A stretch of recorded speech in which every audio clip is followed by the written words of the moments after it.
All right, so today we wanted to talk about an interesting topic, and that is blogging, but not just blogging. What do you do with old blog content? So just kind of to set the stage here for our conversation, if you've been blogging for at least a couple of years, if not 3, 4, or 5 years, you probably have a lot of old blog content that isn't really doing much for you anymore. So we want to talk about some best practices on how you can go back 3, 4, 5 years to those blog posts and kind of maximize them. So Stephen, how do you tackle this? There's a few different components, but what do we do with our old blogs? Yeah, Spencer, so what we do with our old blogs is, as Spencer, you said, after like 5 years or 4 years, or even if you've been doing it for a while, at 4 blogs a month, I mean, that's like over 50 blogs a year, and some of our clients, we had one that was 16 blogs a month, so they're well over 600 blog posts now, which is a lot, yeah. And what you find is that after you've been blogging for that long, you notice that most of them, they get traffic when they first go out, but then once they get pushed down the feed from publishing more blogs, then they're kind of just done. So those blogs, what we've seen that works as far as like re-optimizing them is taking an old blog, updating it, and then republishing it back to the top of the feed, and then re-promoting it out. So, there's a few different ways to do that, but, generally 20%, maybe even less, like sometimes it's like 5% of your blogs are getting 95% of your results. So the rest of them, there's some that you'll never republish. They're just, you published them once, they're done. But there's going to be a lot that you will go back and look and be like, this one has potential, or this one has already gotten a lot of traffic. And then if you make that even better, then it'll do even better and get more and more traffic and rank higher and higher in the search engines. Yeah, that's super cool, because I feel like it's easier to update an old blog than to write a brand new blog. And so what would be an example of a post that could be outdated or old, and what are the steps that you take to freshen it, make it relevant, make it better, and then get it back in the rankings? Yeah, so just from I guess the most practical type of blog that we've seen with that would be if you're a home builder and you have a blog on quick delivery homes, and maybe the blog title is new homes for sale in location. So when you publish that and you promote it via social media, advertising, email, it does really well, and those are the currently available homes. And then literally in 2 months that changes, but Sure. We don't republish it that often. So if you take that and then that's more of even like every few months, every 3 to 6 months you could do that, take that, publish it back to the top, update the homes if you're promoting your homes and providing information. And that could just be one example, but another one we've seen is just if you have a post, like we did a post just to talk about the area. So like it was like a winter getaways post. Sure. And it was just like, here are these 3, and it got picked up by some other like local publications, and then it got shared a lot. So, whereas a normal blog for a contractor, home builder, remodeler might get like, hundreds of views, that one is currently sitting at like 5,000 views. So, we had like 3 or 4 in there, and, in the grand scheme of things, like the ones we chose and the images we used were just average. So with that, you're like, oh my gosh, this got so much traffic and engagement, so now we need to go back, look at that, and then say, okay, we have 3, let's add another 3, let's add images for all of them, make sure all the information is still relevant, maybe we need to update our call to action. So with that, you might not be doing like a hard push on like buy this home, you might want to link to like a guide or an ebook, something a little bit, I guess, lower barrier to entry. Sure. Yeah, That's super cool. So when you're looking at maybe 50 or 100 old blogs, you've, like you mentioned, 4 a month or 16 a month, and those start to stack up, as you're going back to refresh these posts, how do you know where to start if you're looking at 100 posts and you're going, oh my gosh, I have to re-optimize all of these? Is there, a good approach to picking some winners there? Yeah, definitely. I think there's 2 to 3 types of posts that I look at when I'm optimizing these blog posts for the clients, and that's there's posts with ranking potential. So those maybe something about the local area, you're optimizing for keywords. And then there's posts that are, about helping the audience, but maybe don't have ranking potential. So for example, ranking potential would be, X, where X is any number, winter getaways in location. That would have ranking potential. That's going to bring more traffic to your site, increase the overall authority of your site.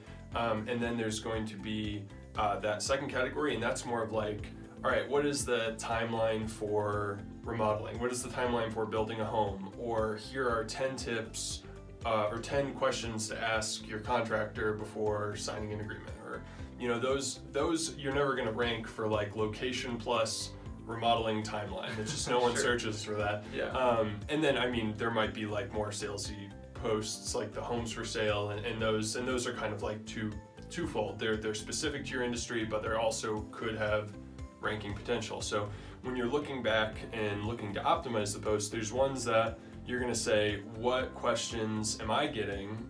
If you are a salesperson or if you own this business, what questions am I getting on a regular basis? If you've already done a blog for that, and the ones we see most often are, how much does a kitchen remodel cost in location? Or how much does this type of project cost in location? Always going to be relevant. You can always make it better. Or timeline, like people generally want to know, how much is it going to cost? How long is it going to take? What's involved? Those are always going to have potential for updates. And then with the location ones, what you do is you take those 50 to 100 posts you're looking through. You're going to see like, okay, there's some that don't rank, but when I send it out via email, it got more engagement than this post over here. So you're going to look at like, how much traffic did it get when you first put it out, and then how much traffic did it get when you promoted it. And with the location ones, you can actually see that pretty easily, because if you're using a tool like HubSpot or WordPress, Google Analytics, you can go and look and see, okay, this post got, more traffic. And if it's a location related or rankable post, you can go and say like the winter getaways, I would go and type in like winter getaways in location, type it into Google, and then see if you're on the first, second, third page, like look at the top, I look at the top 100 results. And then if you're anywhere in those top 100, definitely that's like, you should republish that as new, you should make it better, because what we found is once you get into the top 100, and if you're on the second or third page, literally by updating it, adding 50 to 100% more content, more images, and then all you have to do, republish it as new and push it back out again to your email list. And if you really want to like guarantee your placement on the first page there, run some ads to it. Some Facebook ads. Yeah, Facebook ads.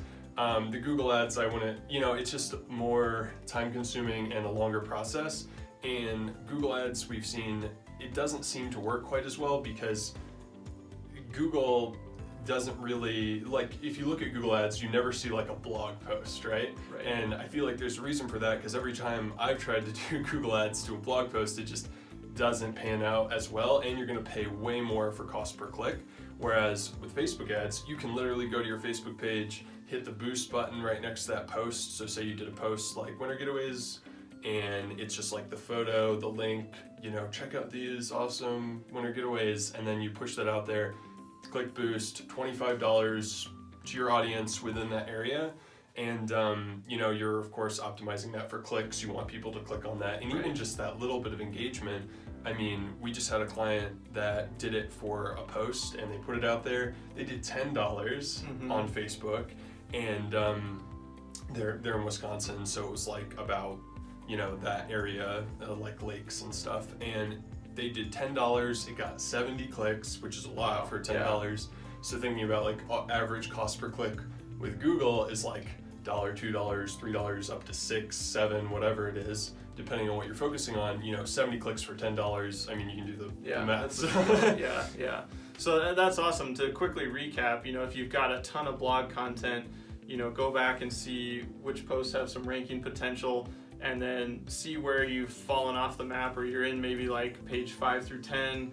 And it's all about making the content better. So like Stephen was saying, upgrade your photos, upgrade the content, make it longer, just make it a more helpful post, publish it as new, and then go re-promote it. So email, Facebook ads, get it out there again, and you should start to see an improvement in ranking.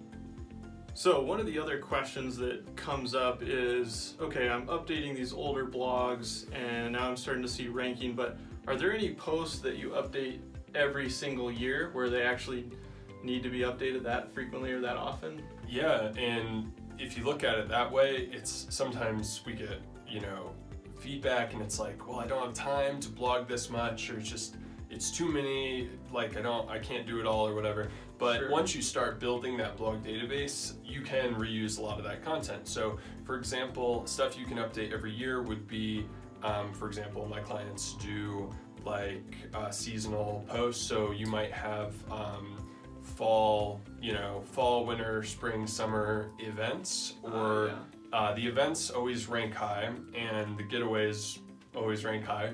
And even though we're in this home building remodeling space, like those types of posts, if you think about it, the goal of that is like I get a lot of pushback where it's like, oh, why would I write about that? I do this. Right. And the reason you would do that is because those posts have really good ranking potential, and normally if you're focusing down on a neighborhood, town, like where you work, no one's written those posts before.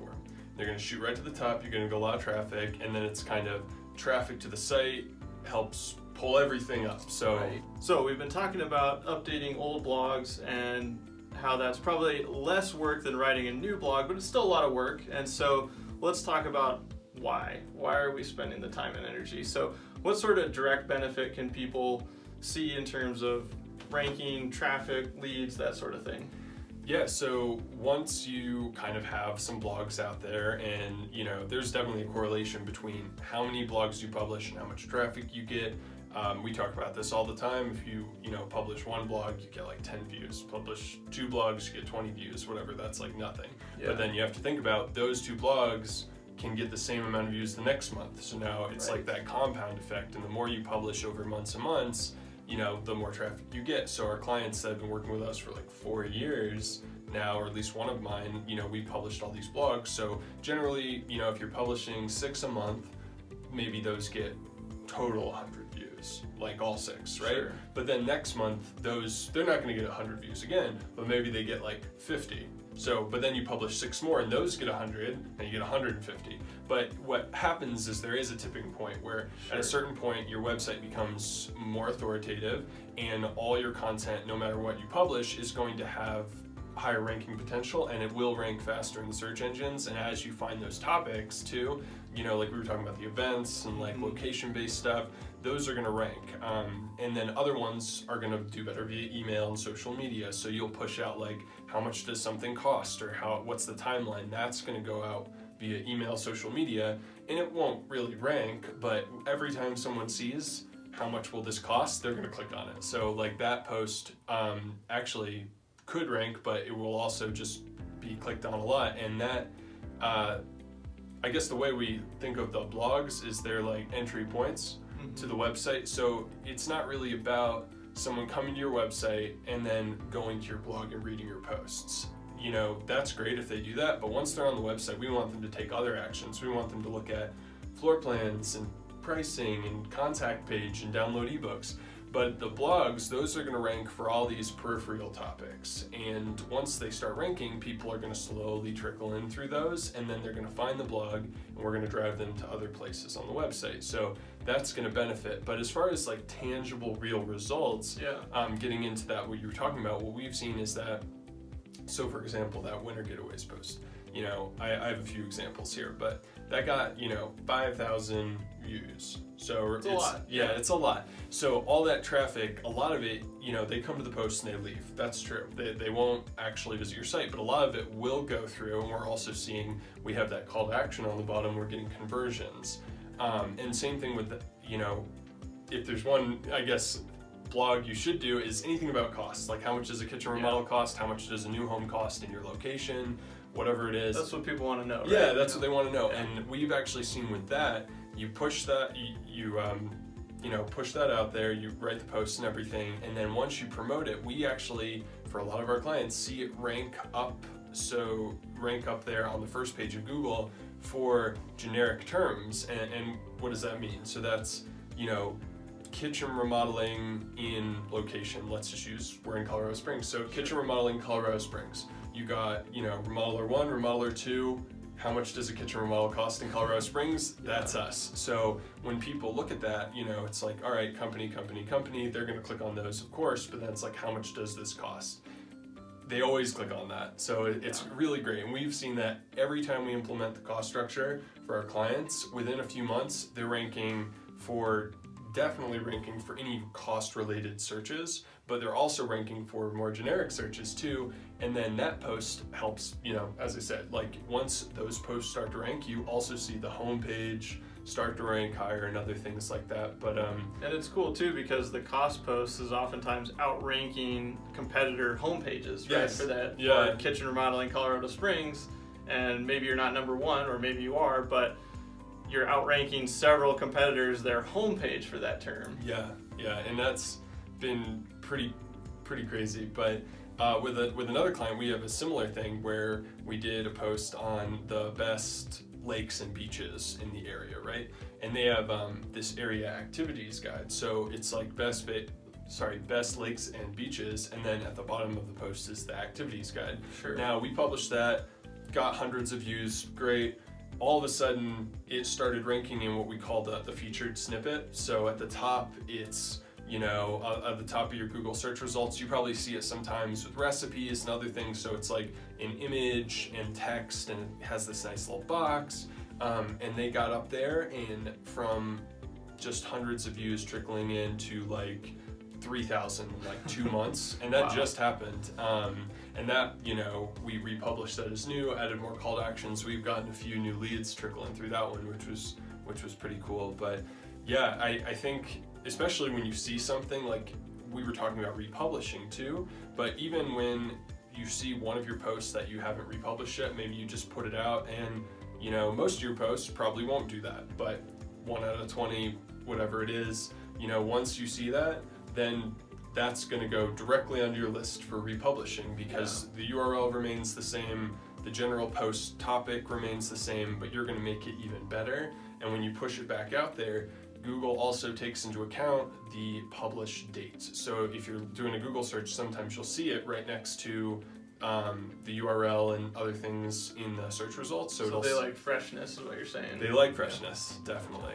Yeah, I think for me, kind of the takeaway from what you've been talking about is that there's a lot of ancillary benefits to this. So sure, we get the benefit of blogs ranking, but then we also get the benefit of that starts to get a lot more traffic, you get a lot more leads as a result of that. But then if some of your posts are doing particularly well, then it helps the rest of your site start to rank as well. And so you might see a cost post take off, and then an activities post take off, but then all of a sudden your homepage starts creeping up for other things. And so it seems like it's all about the activity on that post, the quality of that post, the clicks to that post, and so some of that just takes time, right? It's not going to happen day one when you publish that first blog. Yeah, it's definitely not, but you can kind of help along with the email and Facebook advertising, and that stuff does help, because what we found is that when you just push a post out there, it takes a lot longer. So like traditionally, like ranking SEO for that type of post, 6 months. We're looking 6 months